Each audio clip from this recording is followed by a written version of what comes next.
Welcome to my YouTube channel idea food stories.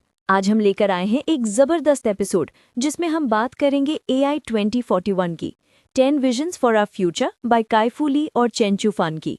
सुनते रहिए क्योंकि आज हम सिर्फ AI के फ्यूचर के बारे में नहीं बल्कि उसके रियल वर्ल्ड इम्पैक्ट, चैलेंजेस और कुछ माइंड ब्लोइंग कहानियों पर भी डीप डाइव करेंगे। बिल्कुल। और सबसे पहले तो मुझे ये बुक का फॉर्मेट ही बहुत इंटरेस्टिंग लगा। मतलब एक तरफ आपको शॉर्ट साई-फाई स्टोरीज मिलती हैं, दूसरी तरफ हर स्टोरी के बाद एक सॉलिड एनालिसिस। काई-फू ली जो AI के टॉप एक्सपर्ट्स में से हैं और चेन च्यू फान एक एक्लेम्ड साई-फाई राइटर, दोनों की जोड़ी ने AI के फ्यूचर को इतने एंगेजिंग तरीके से एक्सप्लेन किया है कि आप बोर होने का सवाल ही नहीं। सही पकड़े। देखो, बुक में टोटल 10 स्टोरीज है, हर एक अलग सिटी और कॉन्टेक्स्ट में सेट है। जैसे सैन फ्रांसिस्को की स्टोरी में डीप लर्निंग AI की वजह से जॉब डिस्प्लेसमेंट होता है और एक नई जॉब रीएलोकेशन इंडस्ट्री का बर्थ होता है। ये एक वार्निंग भी है और एक अपॉर्चुनिटी भी। AI जॉब्स ले सकता है लेकिन नए रोल्स भी क्रिएट करेगा।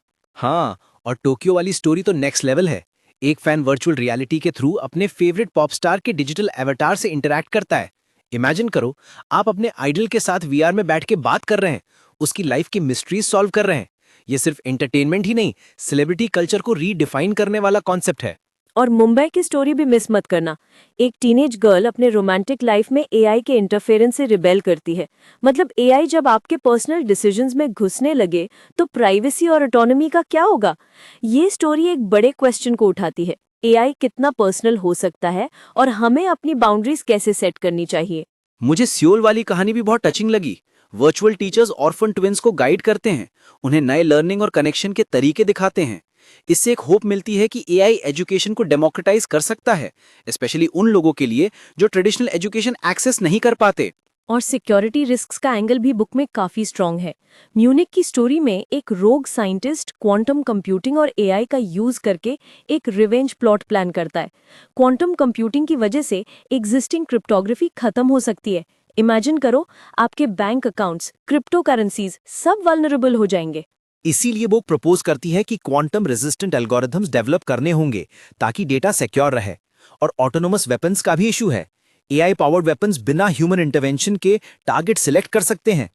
काई-फू ली सजेस्ट करते हैं कि जैसे केमिकल और बायोलॉजिकल वेपन्स पे बैन है, वैसे ही ऑटोनोमस वेपन्स पर भी ग्लोबल बैन होना चाहिए। अब एक इंटरेस्टिंग बात, AI 2041 के एनालिसिस में काई-फू ली बार बार एक चीज रिपीट करते हैं, ह्यूमन AI सिम्बायोसिस। मतलब AI को कंपेटिटर नहीं, कोलैबोरेटर समझो।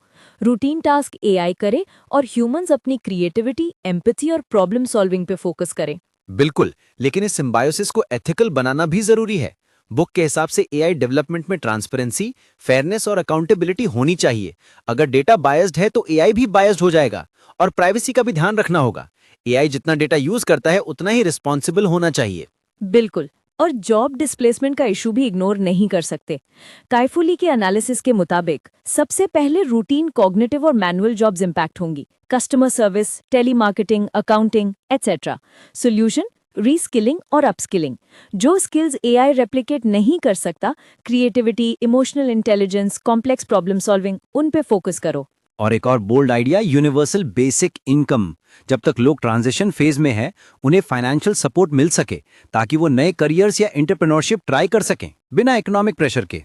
अब बात करते हैं AI के एजुकेशन पर इम्पैक्ट की। बुक के एक सेक्शन में दिखाया गया है कि AI powered virtual teachers disadvantage groups को भी पर्सनलाइज्ड एजुकेशन दे सकते हैं। मतलब एक ऑर्फन चाइल्ड भी AI ट्यूटर के through world class learning access कर सकता है। इससे एक और चीज समझ आती है कि फ्यूचर में रोट लर्निंग का जमाना गया। AI के साथ स्टूडेंट्स को क्रिएटिविटी, क्रिटिकल थिंकिंग और एम्पैथी जैसे स्किल्स पे फोकस करना होगा। और टीचर्स का रोल भी शिफ्ट हो जाएगा। वो फैसिलिटेटर्स बन जाएंगे, सिर्फ कंटेंट डिलीवरर नहीं। और एंटरटेनमेंट और सेलिब्रिटी कल्चर का भी AI से ट्रांसफॉर्मेशन होगा। वर्चुअल रियलिटी और जेनरेटिव AI के थ्रू फैंस अपने फेवरेट सेलिब्रिटीज के डिजिटल एवतार्स के साथ इंटरैक्ट कर सकते हैं, इवन उनके मरने के बाद भी। लेकिन इससे ऑथेंटिसिटी और एथिक्स का क्वेश्चन भी उठता है। क्या डिजिटल रेजरेक्शन सही है? और पर्सनल रिलेशनशिप्स का एंगल भी काफी थॉट प्रोवोकिंग है। AI असिस्टेंट्स आपके इमोशनल सपोर्ट, प्रोडक्टिविटी और इवन कंपेनियनशिप के लिए अवेलेबल होंगे। लेकिन अगर लोग AI पे ज्यादा इमोशनली डिपेंडेंट हो गए तो ह्यूमन टू ह्यूमन रिलेशनशिप्स पे क्या असर पड़ेगा? बुक कहता है कि AI के एथिकल डिजाइन, पब्लिक एजुकेशन और स्ट्रॉन्ग लीगल फ्रेमवर्क्स की जरूरत है। बिल्कुल। और रीसेंट डेवलपमेंट्स की बात करें तो 2025 तक जनरेटिव एआई मॉडल्स जैसे चैट जीपीटी ने नेचुरल लैंग्वेज प्रोसेसिंग को रेवोल्यूशनाइज कर दिया है।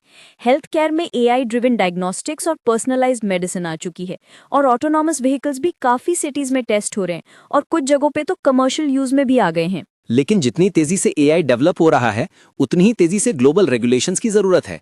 काइफुली कहते हैं कि एआई के लिए यूनिफॉर्म ग्लोबल स्टैंडर्ड्स एस्टैब्लिश करना टफ है, क्योंकि हर कंट्री का अप्रोच अलग है। यूरोपियन यूनियन, कनाडा, ब्राजील एक तरफ, यूएस, यूके, चाइना दूसरी तरफ। इंटरनेशनल कोऑपरेशन के बिना एआई का मिसयूज रोकना मुश्किल है। और एक और चैलेंज, ऑटोनॉमस वेपन्स। अगर AI powered weapons non state actors के हाथ लग गए तो ग्लोबल सिक्योरिटी रिस्क हो सकता है। इसीलिए बुक स्ट्रांगली रेकमेंड करती है कि यूएस, चाइना और बाकी कंट्रीज मिलकर एआई सेफ्टी पे कोलैबोरेट करें। सोचने वाली बात है, AI 2041 सिर्फ एक बुक नहीं है, एक वेकअप कॉल है। अगर हम AI को रिस्पॉन्सिबली डेवलप करें तो यह ह्यूमैनिटी के लिए ब्लेसिंग हो सकता है, लेकिन अगर एथिकल और रेगुलेटरी चैलेंजेस इग्नोर किए तो रिस्क्स भी उतने ही बड़े हैं।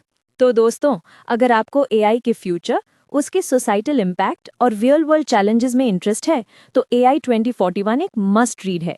इसकी एंगेजिंग स्टोरीज और डीप एनालिसिस आपको एआई के पोटेंशियल और डेंजर्स दोनों पे सोचने पे मजबूर करेंगे। और अगर आप ऑडियो बुक सुनना पसंद करते हैं तो AI 2041 का अनब्रिज्ड वर्जन अवेलेबल है। ड्यूरेशन है approximately 18 hours and 4 minutes. Narrators है Feodor Chin, Soneela Nankani, Fajer Al Kaisi and others. आप एप्पल बुक्स या ओवरड्राइव पे एक्सेस कर सकते हैं। आज के एपिसोड का मेन टेक अवे यही है, एआई का फ्यूचर ब्राइट है, लेकिन सिर्फ तब जब हम उसे रिस्पॉन्सिबली और एथिकली डेवलप करें। ह्यूमन एआई कोलैबोरेशन, ट्रांसपेरेंसी और फेयरनेस पे फोकस करना होगा। और एक लास्ट थॉट, AI से डरने की जरूरत नहीं है, लेकिन उसके इम्पैक्ट को समझना और प्रिपेयर्ड रहना जरूरी है। स्किल्स अपग्रेड करो, क्रिएटिव बनो और AI को अपना एलाय बनाओ। अगर आपको ये एपिसोड इन्फॉर्मेटिव लगा तो प्लीज लाइक, शेयर और सब्सक्राइब करें हमारे चैनल आइडिया फॉर स्टोरीज के लिए।